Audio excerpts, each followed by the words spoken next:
programa Saber Direito desta semana vai trazer até você a advocacia trabalhista com a professora Camila Colombelli. Nas 5 aulas serão abordados o direito trabalhista, a prática do compliance, a Lei Geral de Proteção de Dados Pessoais, além dos detalhes da auditoria trabalhista.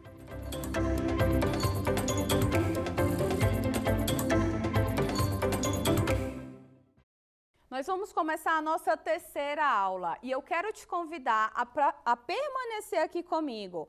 Vamos estudar um pouco da Lei Geral de Proteção de Dados aplicado dentro das relações do trabalho.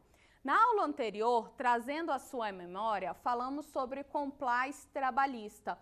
Eu te disse todo o contexto histórico do compliance dentro da nossa legislação. Falamos sobre todos os pilares que estruturam um programa de compliance, deixando ali efetivo a importância de cada um.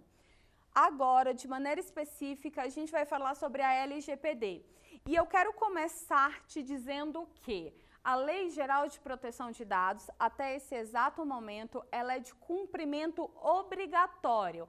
À medida que os programas de compliance, eles são sim uma decisão da gestão da empresa, a partir do momento em que ela está amadurecida para isso, a LGPD não. A LGPD ela é de cumprimento obrigatório, mas efetivamente o que traz a Lei Geral de Proteção de Dados?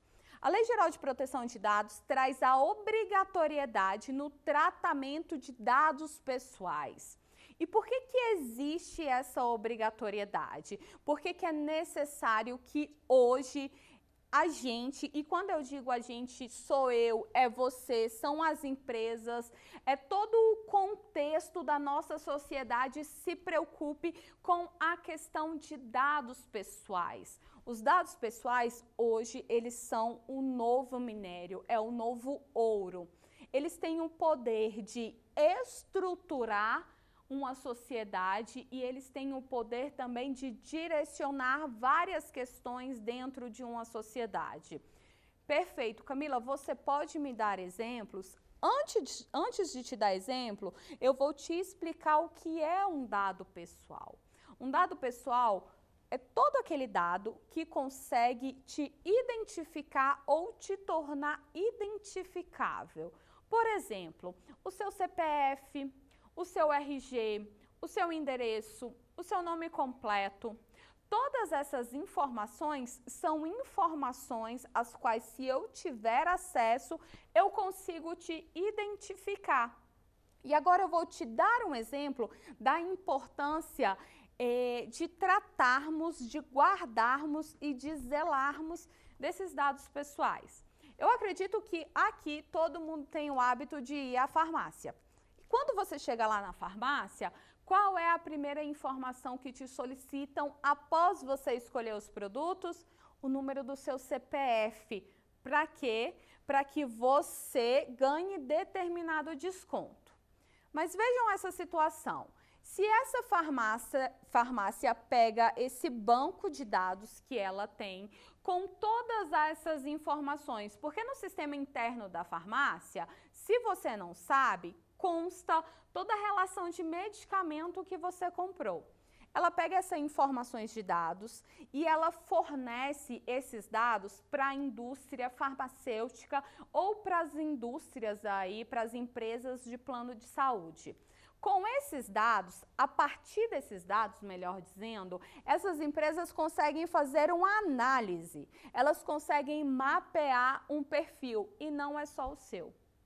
Elas conseguem mapear o perfil de toda uma sociedade e aí direcionar, por exemplo, preços de medicamentos, preços de plano de saúde.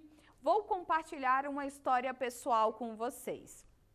Estava em determinada cidade, em Santa Catarina, passei em uma determinada farmácia.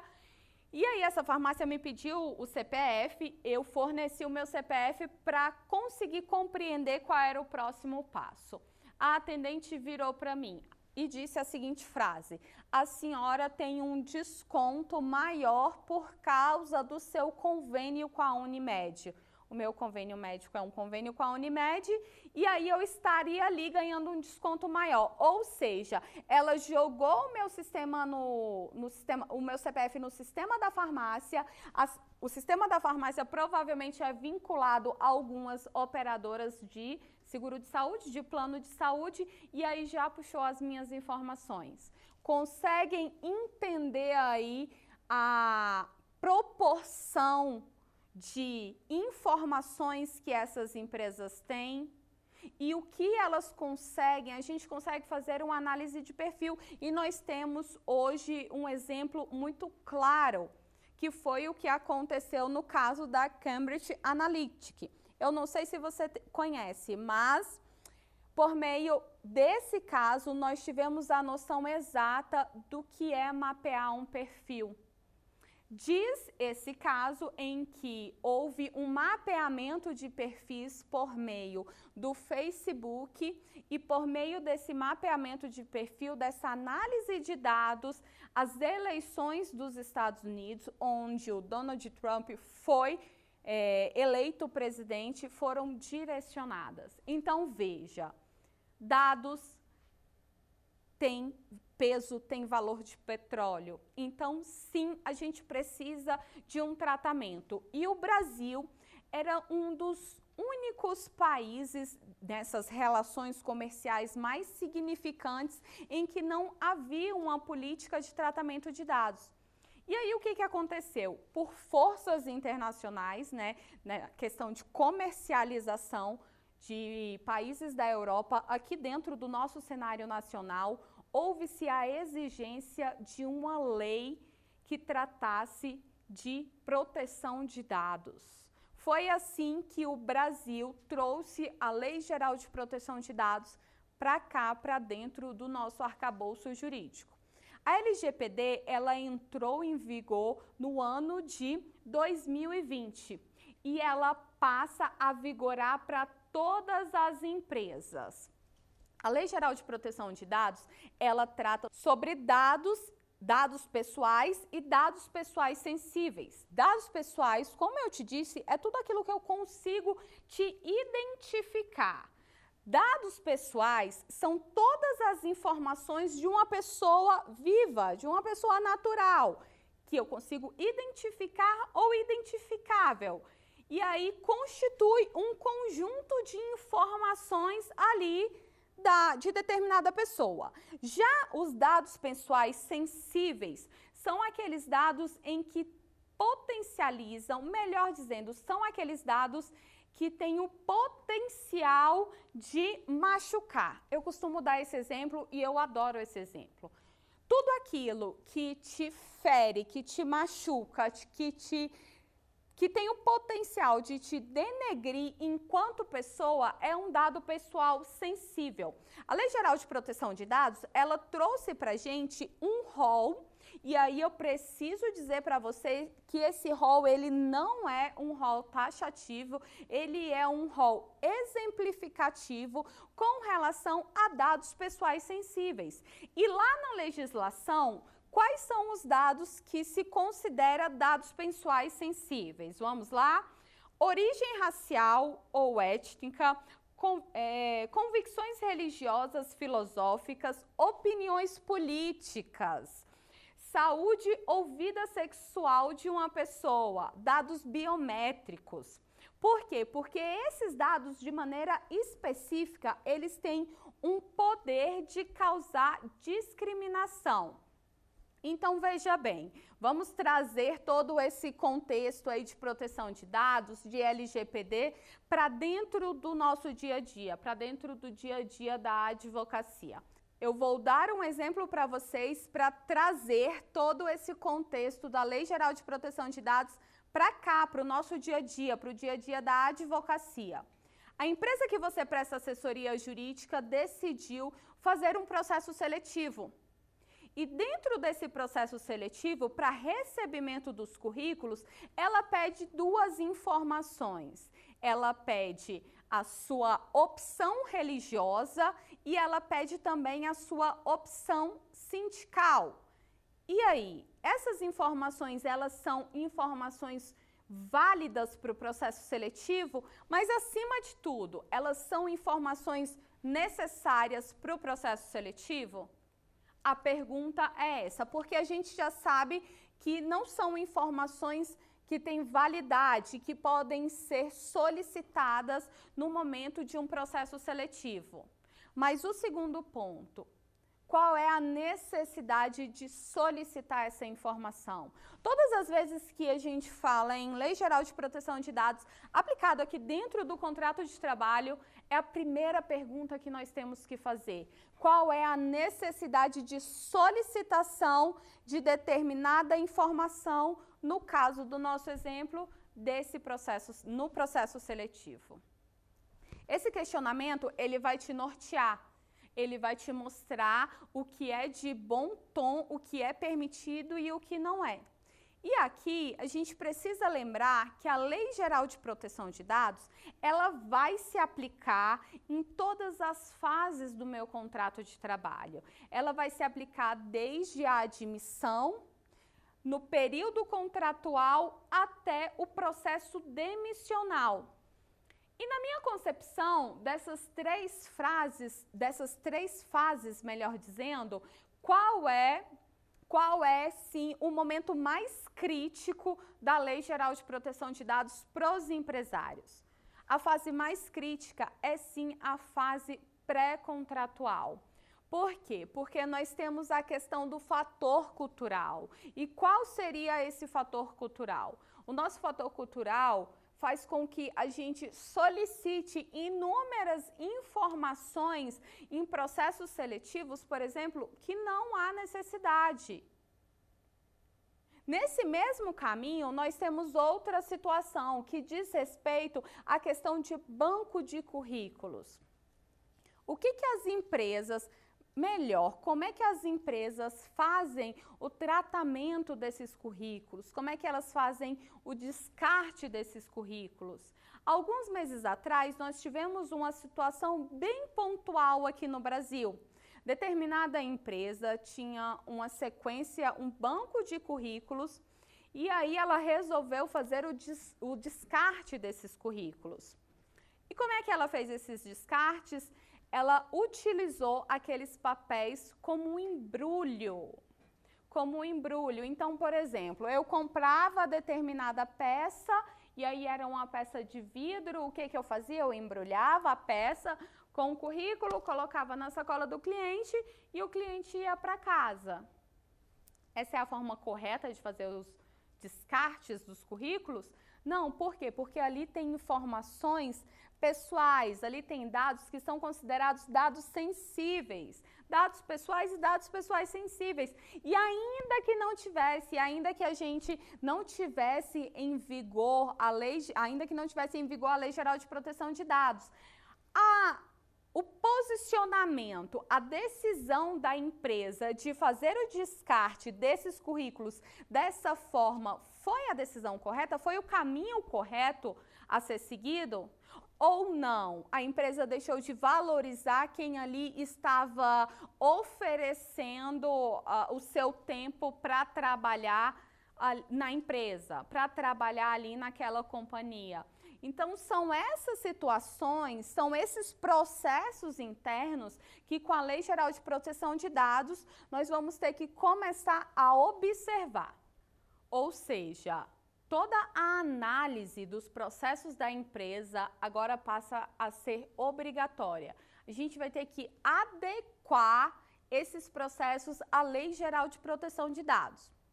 E aqui eu quero te dar uma dica. A partir do momento que você se propõe a adequar uma empresa à Lei Geral de Proteção de Dados, você tem que entender que aquela empresa tem processos internos, ou seja, ela tem rotinas internas que funcionam. Se não funcionasse, ela não existiria. Então, você não está ali para mudar o processo interno, como, por exemplo, o processo de seleção, o processo de entrega de currículo, o processo de guarda desse currículo. Você não está ali para mudar isso, você está ali para oferecer soluções que se adequem à Lei Geral de Proteção de Dados. ok? Obviamente que à medida que formos adequando a empresa à LGPD, a gente vai ganhar em produção. Por quê? Porque processos internos, rotinas internas vão ser sim otimizadas, mas isso é consequência. Nenhuma empresa quer que você, advogado, chegue e mude todo o seu processo interno, mude todo o seu processo de RH, de departamento pessoal. Nenhuma empresa deseja isso. As empresas desejam que você ofereça a solução, mas mexa minimamente nas suas rotinas. Por quê? Porque as rotinas funcionam, ok? Eu disse para vocês que essa rotina da Lei Geral de Proteção de Dados vai ser adequada em todas as fases da minha contratação, desde a fase pré-contratual até o meu processo demissional. Então, nós vamos começar a fazer uma análise de tudo que acontece ali na minha fase pré-contratual, em que eu tenho sim que necessariamente adequar a Lei Geral de Proteção de Dados.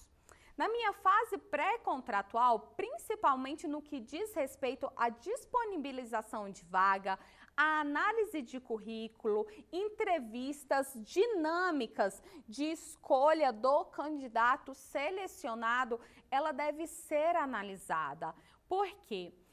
Porque quando eu faço a disponibilização de uma vaga, eu tenho que fazer a análise de quais são os dados necessários para aquela vaga e retirar ali daquele anúncio, daquela disponibilização, qualquer tipo de informação que tenha um cunho desnecessário à vaga, né? Ou ainda que ofereça, que forneça dados pessoais, porque a partir do momento que você colhe esses dados pessoais, você vai ter que tratar esses dados pessoais. E aí, para tratar esses dados pessoais, o que você tem que fazer? Você tem que ter uma das bases da LGPD. E qual é a base que mais se tem utilizado aqui dentro do contrato de trabalho? É o consentimento. Mas o consentimento, ele é a última base que deve ser utilizada. E eu vou te dar um exemplo. Quando a gente fala aqui em análise de currículo, né? Quando a gente fala em análise de currículo, abrimos a vaga, recebemos o currículo e aí determinado candidato não foi selecionado. O que você vai fazer com aquele currículo? Você vai manter aquele currículo em sua base de dados?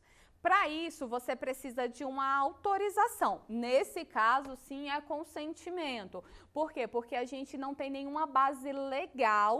E o que é essa base legal? É uma base normativa para permanecer com aquele currículo ali no meu banco de dados. Então, o que você vai fazer? Você vai pedir o consentimento do candidato para permanecer com aquele currículo. Feito isso, se você pedir o consentimento, e o consentimento necessariamente ele tem que ser expresso, ele não pode ser um consentimento tácito, ok? Então ele tem que ser expresso, você tem que pedir que ele assine, que ele dê uma declaração, que ele assine uma declaração ou algo nesse sentido. E aí você pode sim, nesse momento, permanecer com aquele currículo na sua base de dados. Caso isso não seja feito, o que você tem que fazer? Você tem que fazer o descarte desse currículo. Mas para fazer o descarte desse currículo, você tem que fazer da maneira correta, ou seja, você tem que tratar ali os dados da maneira correta. Perfeito? A gente tem que lembrar que nessa fase pré-contratual, nessa fase de seleção, é terminantemente proibido solicitar qualquer tipo de dado que tenha um caráter discriminatório. E eu vou dar exemplo para vocês e vocês vão falar assim, Camila, isso não acontece. Acontece, gente. O Brasil é grande, o Brasil é um país de interior, ele não é um país de capital, o que significa, e eu vou bater na tecla de novo, significa que o nosso amadurecimento enquanto gestão, ele ainda está no caminho, ele ainda está na estrada. Nós ainda temos muitas empresas familiares e essas empresas familiares elas carregam em si o cunho da cultura da geração passada. Só que, infelizmente, a geração passada, eles não tinham essa maturidade de gestão empresarial, a maturidade que hoje nós temos. Então, sim, determinadas situações, exemplos que eu vou contar aqui para vocês, eles acontecem. O primeiro exemplo é solicitação de exame de gravidez, beta-HCG.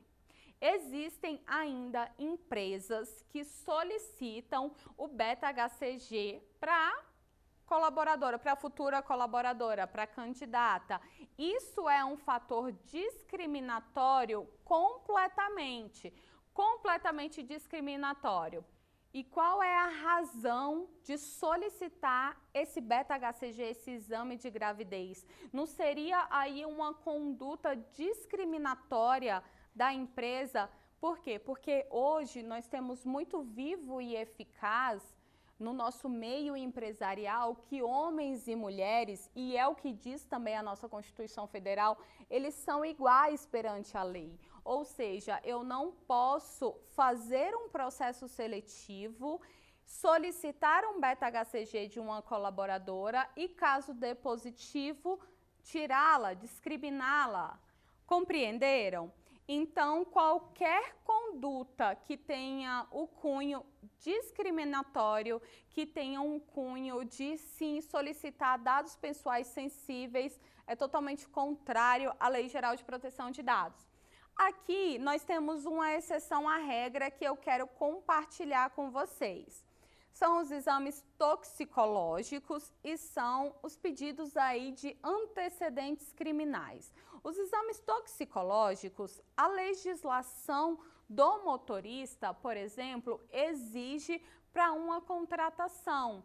Por quê? Porque eu tenho ali um movimento de carga, eu tenho ali um colaborador na direção. Ou seja, para esse cargo de maneira específica, eu posso sim pedir um exame toxicológico. Mas vamos analisar outra situação. Eu estou fazendo um processo seletivo para uma secretária, para um assistente da diretoria da empresa. Eu posso pedir um exame toxicológico para esse cargo de maneira específica? Não, eu não posso. Por quê? Porque em nada vai influenciar na contratação. Outro exemplo é a questão dos antecedentes criminais. Essa questão ela já está completamente consolidada no âmbito do Tribunal Superior do Trabalho, no sentido de não ser possível solicitar antecedentes criminais no momento da contratação. E aí eu trago para vocês a situação novamente. Eu tenho uma empresa de transporte de cargas, eu tenho uma empresa de transporte de valores e eu tenho um cargo específico que vai ser o motorista, que vai fazer ali o transporte dos valores, ou eu tenho aquele colaborador que vai ficar interno ali no veículo para fazer a guarda. Para esse caso específico, eu posso pedir a certidão de antecedentes criminais? Na minha concepção, sim, eu posso. Por quê? Porque eu estou tratando com valores, com altos valores. Eu estou tratando com uma atividade que tem uma finalidade específica e traz determinado risco para a empresa. Esse próximo exemplo, ele é um exemplo bem pontual. Hoje, ele ainda acontece sim de uma maneira mascarada, mas acontece, antes acontecia mais, que é a questão de análise de crédito para colaboradores que vão prestar serviços em empresas bancárias. Há sim essa necessidade. Você pode fazer uma pesquisa aí com seus amigos que trabalham, que são bancários. Eles não podem, por exemplo, ter o nome negativado. Não é permitido, é feita essa análise de crédito em um determinado período. Pela Lei Geral de Proteção de Dados, pelo posicionamento do Tribunal Superior do Trabalho, é permitido? Não, não é permitido. Ou seja, Veja aqui, nós vamos adequar rotinas, nós não vamos mudar rotinas. Nesse exato momento, nós vamos adequar a rotina, por exemplo, de seleção, de quais informações solicitar, do que pode ser solicitado, do que não pode, onde vai acontecer a entrega do currículo. O currículo vai poder ser deixado ali na guarita da empresa. Quais são os funcionários que poderão ter acesso? Esse processo, ele está correto? Está vendo que é uma adequação, não é uma mudança, é uma adequação. De repente, o que a gente faz? Coloca uma caixa lacrada na guarita. E aí a pessoa vem e deixa o currículo. A caixa é lacrada com um cadeado. Quem tem a chave? Somente a chefe do departamento pessoal ou do RH que vai ter acesso a essas informações. Adequamos o processo da empresa conforme a Lei Geral de Proteção de Dados. É por isso que a LGPD, ela é para todas as empresas. Por quê? Porque eu não tenho uma mudança na minha dinâmica empresarial, eu tenho apenas uma adequação. E aqui lembrando que a empresa, nessa questão da fase pré-contratual, a empresa precisa informar claramente como é que ela vai fazer, qual vai ser a política de utilização de dados desses currículos que ela fez a captação, que ela recebeu. Ela precisa informar quais são os dados que vão ser utilizados e como é que eles vão ser utilizados após aquele processo da seleção. E aí entra a questão do consentimento. Tem que haver, nesse caso, necessariamente um pedido de consentimento para a guarda daquele currículo, daquelas informações. Passada essa fase, a gente entra na fase contratual. E aí, como é que funciona essa dinâmica do empregado na fase contratual no que diz respeito à proteção de dados? É nesse momento, nesse exato momento, que o colaborador passa a ter conhecimento das políticas de proteção de dados da empresa. Nesse momento, no momento que a gente chama da ambientização, né, do colaborador, do novo colaborador dentro da empresa, ele tem um primeiro contato com essas políticas de proteção de dados e ele tem algo que nós já conversamos na aula passada, que é o treinamento. Aqui ele vai ser treinado, aqui ele vai ser ensinado, aqui nós vamos mostrar para ele qual é a dinâmica de proteção de dados da empresa para que ele cumpra. Ok? Por quê? Porque se ele não cumprir, haverão sanções. E onde é que essas sanções estão descritas? Lá na documentação de compliance ou na documentação de proteção de dados. Se a empresa tiver um programa de compliance, principalmente um programa de compliance trabalhista, ótimo. O que vai acontecer? Nós vamos colocar ali na documentação de compliance, no código de conduta ética e no regimento interno, quais são as condutas que nós esperamos do nosso colaborador no que diz respeito à proteção de dados e quais serão as punições caso ele não cumpra conforme foi orientado, conforme foi treinado. Então, é nesse momento, exatamente nesse momento, em que a gente tem essa troca entre empresa RH, e aí RH o departamento pessoal, e colaborador. As empresas, por lei, por força específica de lei, elas têm a obrigatoriedade de manter a ficha de registro do empregado nos seus documentos internos. Elas têm a obrigação de guarda dessas informações. Então, o primeiro procedimento interno de departamento pessoal e RH é a ficha de registro. Ele vai ter que ser tirado do processo? Não, ele não vai ter que ser tirado do processo. Por quê? Porque ele é cumprimento de obrigação legal. E aqui eu vou deixar um ponto de atenção para vocês. Há a necessidade, necessariamente a necessidade de você ter o conhecimento e um conhecimento aprofundado da norma trabalhista. Por quê? Veja, quantos aqui, e vocês podem deixar nos comentários aqui embaixo, que eu vou voltar, eu vou responder, tinham conhecimento de que ficha de registro é cumprimento de obrigação legal. É um decreto, se eu não me engano, de 43.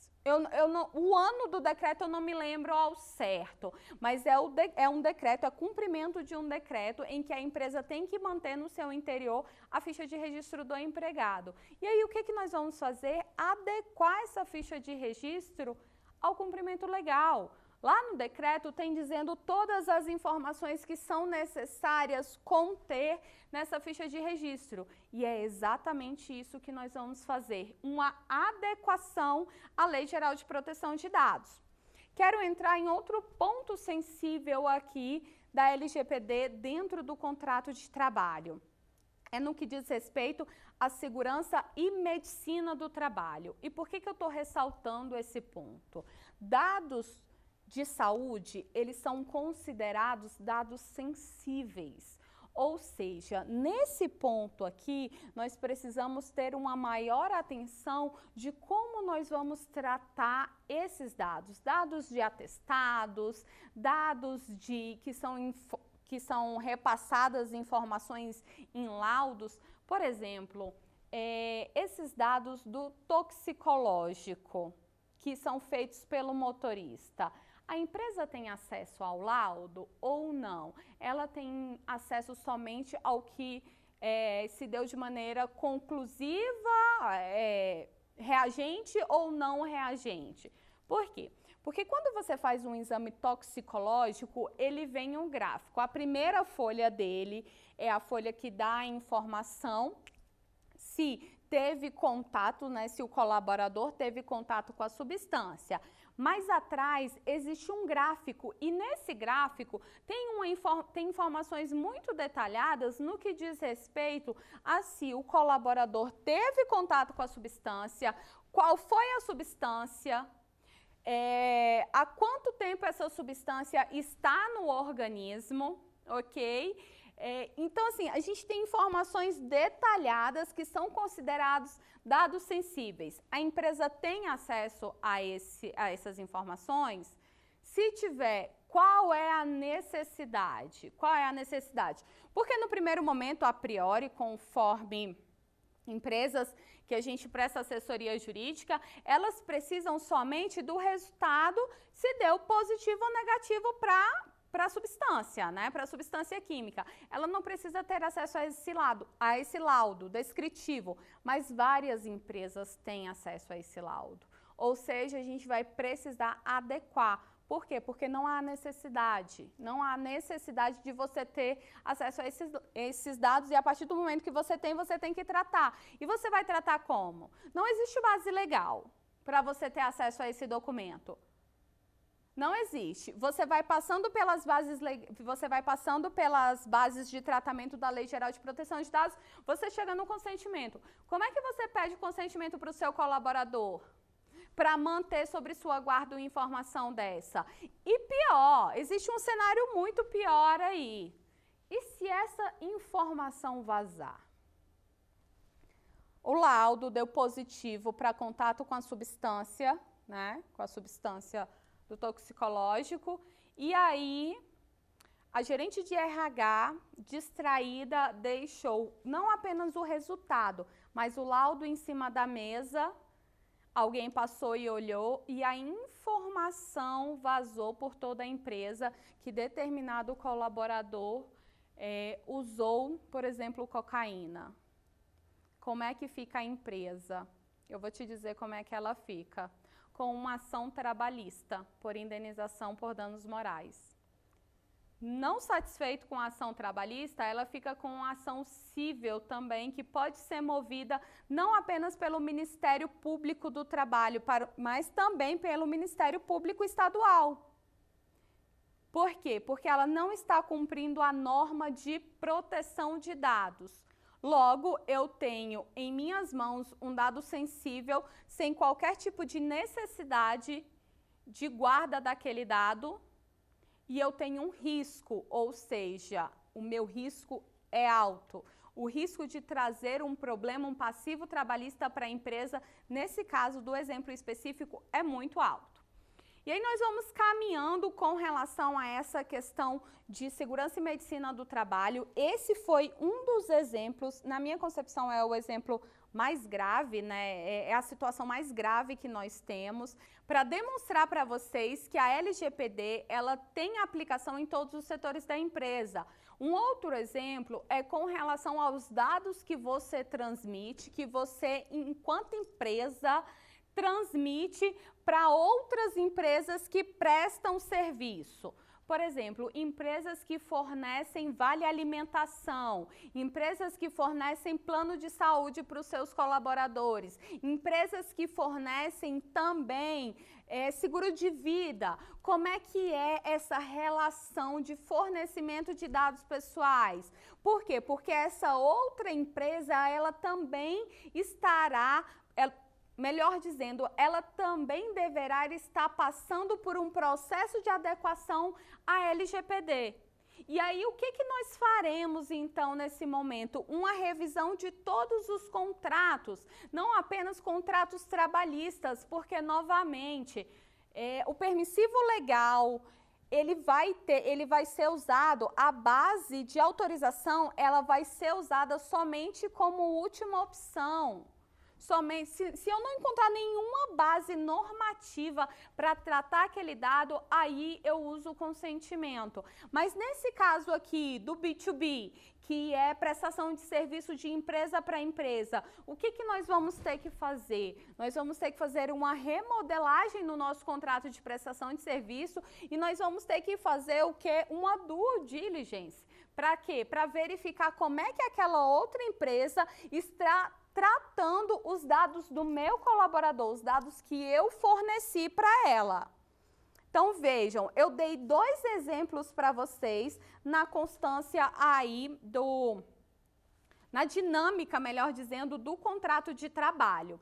E eu quero fechar com um exemplo, e esse dado ele é muito sensível. O que acontece? É o compartilhamento de dados com sindicatos. Por quê? Porque a reforma trabalhista, ela veio e ela tirou a obrigatoriedade aí do recolhimento para o sindicato, né? Do recolhimento aí para a entidade sindical. Só que o que acontece? Existem empresas que, para firmar acordo coletivo, elas fazem esse compartilhamento de dados. Elas fazem esse compartilhamento de dados para quê? Para que o sindicato verifique quem são sindicalizados e quem não são. Então, a gente tem que ter muito cuidado. Por quê? Porque normalmente, obviamente, que existem aí todas as exceções à regra, mas normalmente os sindicatos, eles não têm esse dever de guarda tão acentuado, essa preocupação tão acentuada. Então, o meu conselho é, quando forem firmar acordo coletivo ou quando forem participar de reuniões de convenção coletiva em que há essa transação de dados pessoais ou dados pessoais sensíveis, que vocês verifiquem como é que o sindicato está tratando toda essa questão de LGPD, ok? Vamos falar um pouquinho da nossa fase pós-contratual? O que acontece? O que normalmente se acontece nas empresas, né?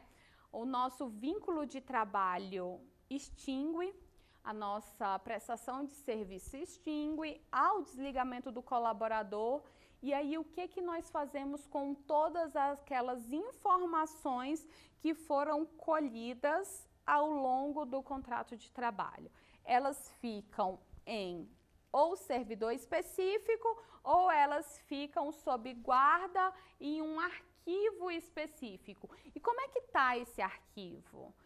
Quem tem acesso a esse arquivo, quem tem acesso a essa documentação, e eu te questiono algo. Qual é a necessidade de manter determinadas informações nesse arquivo? Por óbvio, a gente tem um cumprimento de legal de guarda de determinadas informações, principalmente para questões de INSS, para questões de ações trabalhistas e aí respeitando o período de prescrição. Mas fora isso, essas outras informações não há necessidade de manter. Então, o que a empresa tem que fazer? Ela tem sim que fazer uma política de tratamento de dados para esse caso específico, para essas informações que ficam após o término do contrato de trabalho. Eu espero que você tenha gostado da nossa aula, eu espero que você tenha conseguido assimilar onde é que a Lei Geral de Proteção de Dados entra aqui na dinâmica da nossa rotina trabalhista, da nossa rotina de RH e de departamento pessoal. Agora, eu quero testar os seus conhecimentos, nós vamos para o nosso quiz.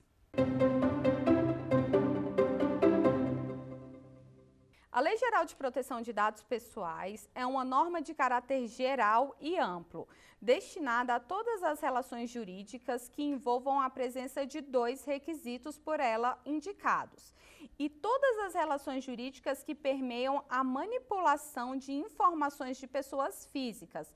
Artigo 1º. Assim, a LGPD se aplica às relações entre empregado e empregador, pois há, nessa relação, o trânsito de dados pessoais. Não se aplica às relações entre empregado e empregador, pois não há, nessa relação, o trânsito de dados pessoais. Se aplica apenas às relações de consumo, nenhuma das respostas anteriores. E eu te questiono, a Lei Geral de Proteção de Dados, ela é aplicada em quais relações? Quais dessas alternativas, melhor dizendo, qual dessas alternativas está correta? É a letra A. Vamos ler novamente? Se aplica às relações entre empregado e empregador, pois há nessa relação o trânsito de dados pessoais. E aí, lembrando, a gente tem que fazer a distinção de dados pessoais e de dados pessoais sensíveis. Por quê? Porque dados pessoais sensíveis vão requerer um tratamento mais pontual, uma observância maior. Dados pessoais, tudo aquilo que consegue me identificar ou me tornar identificável. Dados pessoais sensíveis são aqueles dados que, além de me identificar, além de me tornar identificável, eles têm um poder discriminatório, eles têm um poder de separação entre uma pessoa e outra. Vamos para o nosso segundo questionamento? O que são dados pessoais sensíveis? Agora ficou fácil, né? Eu acabei de falar sobre isso, mas vamos lá. Dados que podem ensejar a discriminação de seu titular por se referirem, por exemplo, à opção sexual, opiniões, convicções religiosas, filosóficas, morais ou políticas.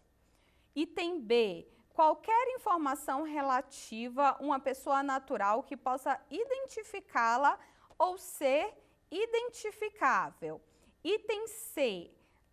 Dados do cadastro de pessoa física. Item D. Dados do registro geral. Qual é a resposta correta? É o item A. Dados que podem ensejar a discriminação do seu titular, pois se referirem, por exemplo, à opção sexual, opiniões ou convicções religiosas, filosóficas, morais e políticas. E aqui eu coloquei uma pegadinha para vocês. Eu coloquei o conceito de dados pessoais e o conceito de dados pessoais sensíveis, que é aí a opção B. Dados pessoais é a opção B, para saber se vocês estavam atentos a essa distinção. Nós vamos agora para o nosso último questionamento do quiz. Nas relações de trabalho, a LGPD deverá ser adotada apenas na fase pré-contratual de seleção, Na fase contratual, ou seja, no curso do contrato de trabalho, na fase pré-contratual, contratual e pós-contratual ou em nenhum momento? A resposta correta é o item C. A LGPD, a Lei Geral de Proteção de Dados, ela vai ser adotada aqui dentro das relações de trabalho na fase pré-contratual, contratual e pós-contratual. E aqui eu quero lembrar vocês que a fase mais crítica, na minha concepção, é esse período pré-contratual. Por quê? Porque nós temos a solicitação de várias informações que são completamente desnecessárias ao meu processo seletivo. Eu não tenho a observância do que seria ali um dado pessoal e um dado pessoal sensível. Hoje, o Tribunal Superior do Trabalho já tem condenado empresas, melhor dizendo, por não respeitarem processos seletivos. Condenado como, Camila? Em indenização por danos morais. Ou seja, a observância a esse novo procedimento de adequação à Lei Geral de Proteção de Dados, ela é necessária e de suma importância. Caso contrário, a empresa corre o risco de sofrer um efeito cascata no que diz respeito a demandas trabalhistas e a demandas também perante a justiça comum. Aqui, no mundo da advocacia, nós estamos enxergando a LGPD assim como enxergávamos o dano moral lá no início. Por quê? Porque lá no início, qualquer situação era ensejadora de dano moral. Aqui, na LGPD, vai acontecer mais ou menos a mesma coisa. Inclusive, o Tribunal de Justiça do Estado de São Paulo já condenou determinada empresa a pagar uma indenização por danos morais ao consumidor. Por quê? Porque o consumidor recebeu uma ligação para a oferta de um produto e questionou onde é que a empresa teria ali conseguido o seu telefone, os seus dados pessoais. Por quê? Porque não havia qualquer tipo de transação comercial entre o consumidor e a empresa. A empresa não soube responder, a empresa não soube oferecer ao consumidor uma resposta legal de qual era a base, de onde ela teria ali retirado aquela informação. Resultado, o consumidor ingressou com uma demanda, requereu uma indenização e ganhou a indenização. Veja aqui, foi um consumidor. Se forem 10, 20, 100 consumidores, qual é o efeito disso? Vai ser um efeito cascata, vai ser um passivo enorme. Então, sim, necessário e urgente essa observação. Passamos, então, para a fase pós-contratual, onde eu expliquei para vocês, onde eu deixei claro para vocês como é que é a dinâmica que a empresa tem que ter em eventual desligamento do colaborador, sendo necessário a observância aí de guarda ao que nós tivermos como base normativa, como base legal, o que for obrigação legal, a guarda de determinada informação, e o que não for, como é que nós vamos fazer esse descarte, como é que nós vamos fazer essa questão de descartar essas informações. Eu agradeço a presença de vocês, convido todos para estarem aqui na nossa próxima aula, onde nós iremos falar sobre auditoria trabalhista. É uma aula de suma importância, é um serviço de consultoria que você pode oferecer para os seus clientes, que você pode ter no portfólio do seu escritório. Não percam, eu conto com a presença de vocês. Quer dar alguma sugestão de tema para os cursos do Saber Direito? Então mande um e-mail para a gente, saberdireito@stf.jus.br, ou entre em contato pelo WhatsApp. O número é esse que aparece na sua tela. Você também pode estudar pela internet. Acesse o nosso site tvjustiça.jus.br ou pode rever as aulas no canal do YouTube, TV Justiça Oficial.